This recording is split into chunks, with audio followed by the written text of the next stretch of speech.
Hello everyone, my name is Protesilaos, also known as Prot. In this video I will talk to you about how we can customize Emacs faces only for specific contexts, for the buffer that we are in or for particular minor modes or major modes that we want to target. So this is different from the standard behavior of changing the global value of a face, what is normally the case. The global value is, of course, the one that applies in every context, in every major mode. Whereas what I want to do today, what I want to talk to you about is how you can achieve this effect for specific scenario only. So for the buffer that you are in or for a major mode that you want to target.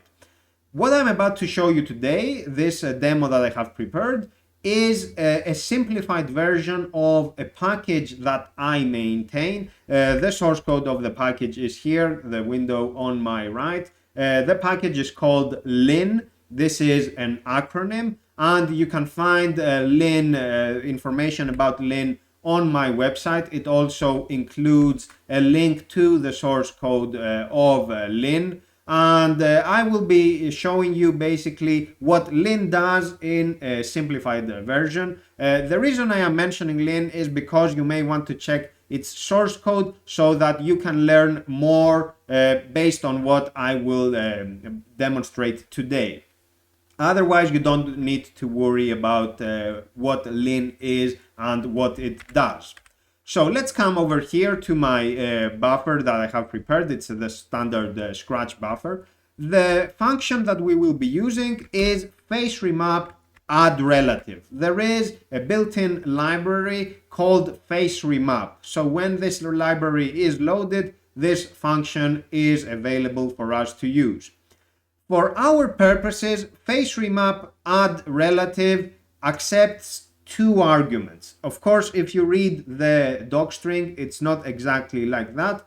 But for our purposes, I want you only to know this use case where you will give it the target face. I name them here source and destination. So which face should we be remapping? That's the one. And the second argument is to which face it should be remapped to.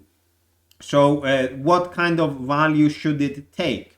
And I show a specific example over here, faceremap-add-relative, and the face that we want to target is the font lock comment face. This is the face that is used in comments such as this one over here. You can see that the foreground of the comment, the text of the comment is in a gray color, and it also has a slant. So we want to change the font lock comment face to the error face. I won't do it in the current buffer. Instead, I will use a disposable buffer for this case, and I will explain why a bit later in the demo.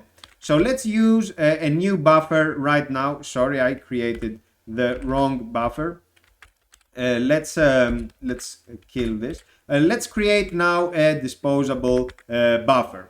So we want to evaluate this face remapping that I just talked about. So you can see I re-evaluated it. You can see that the comments in this disposable buffer, the bottom left window, are red, whereas in the other buffers we can see that they are still gray. So this is exactly what we want to have. Not change comments globally, but only for specific contexts. So this is the basic idea that we want to flesh out in this video. So let's kill this buffer and close the window. Let me narrow so that we only take it one step at a time. Let's narrow to the given page one at a time. The reason I created the disposable face is because if you call faceremap-add-relative on its own, as I did before, it will not be possible to undo the effects. The reason is that faceremap-add-relative, when it is evaluated, it gives you a return value which is known as a cookie. And you really need that specific cookie if you want to undo the effects of the remapping.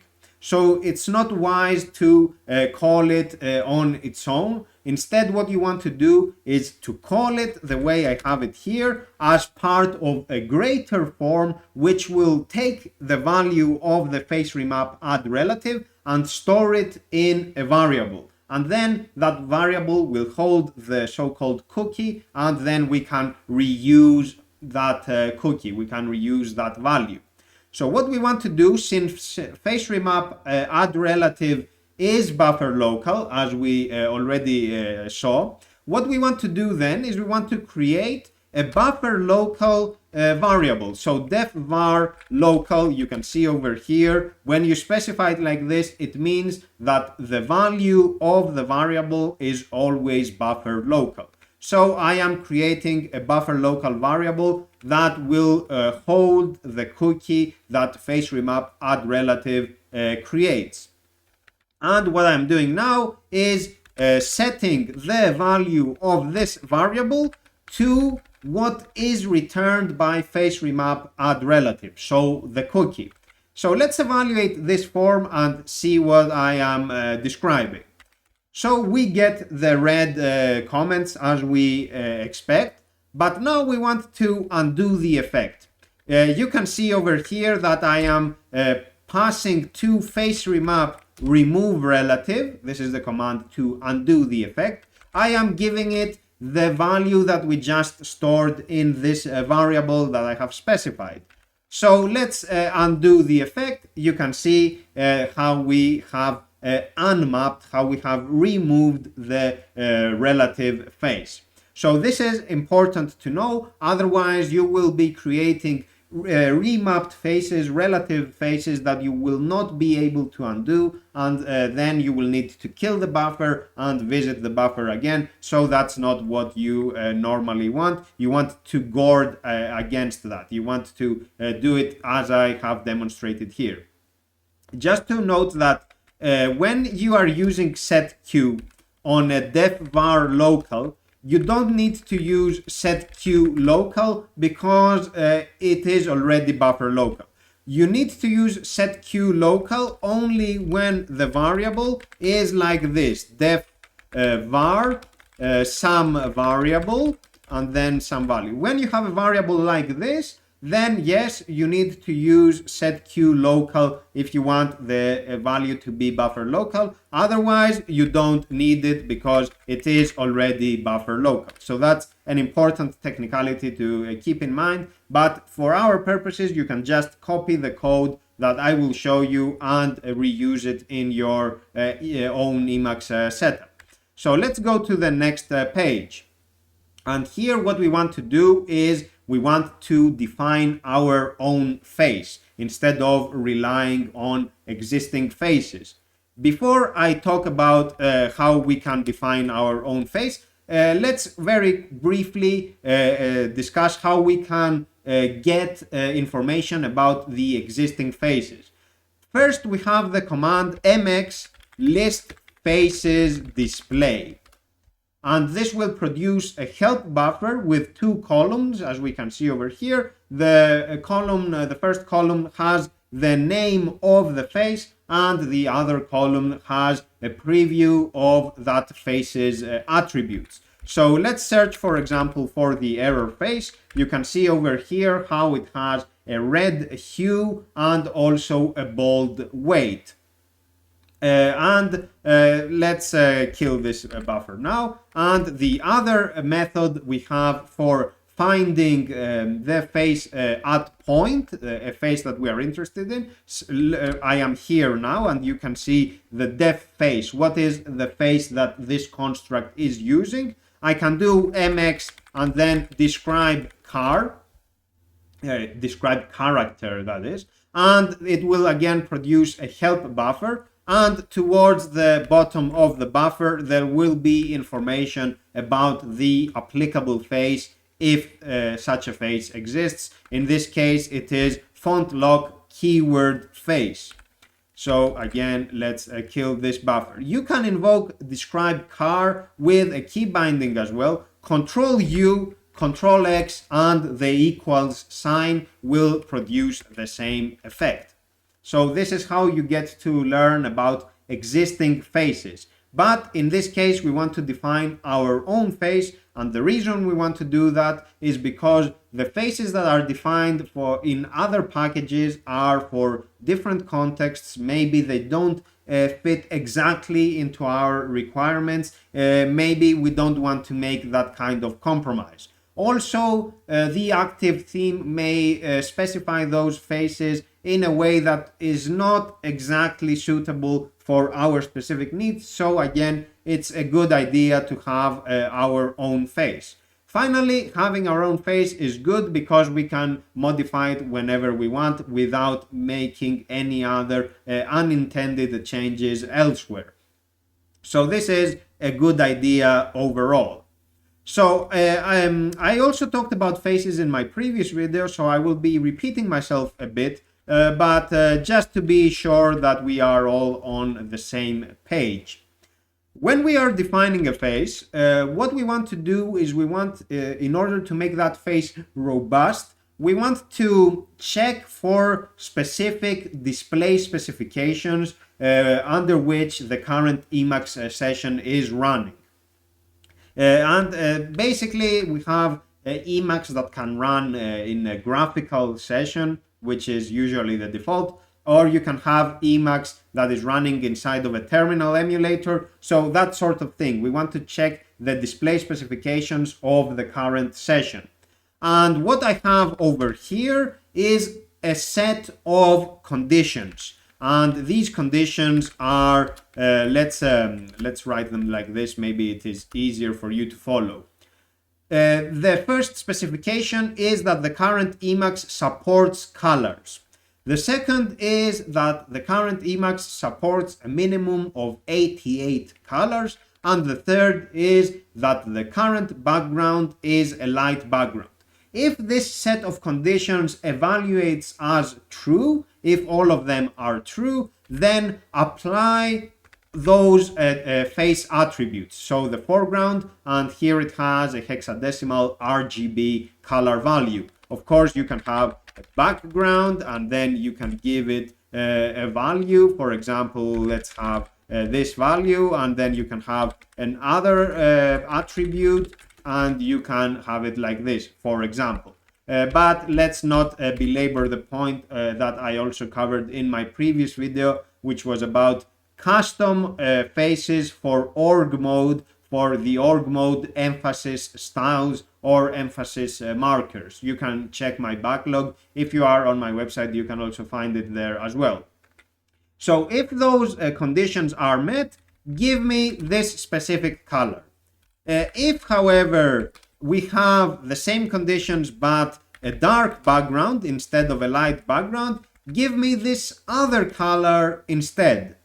And as a final condition, this usually is not required, but just for the sake of completeness, you really don't need this. But just for the sake of completeness, if none of the above are satisfied, then just use the generic yellow color, whatever yellow is available.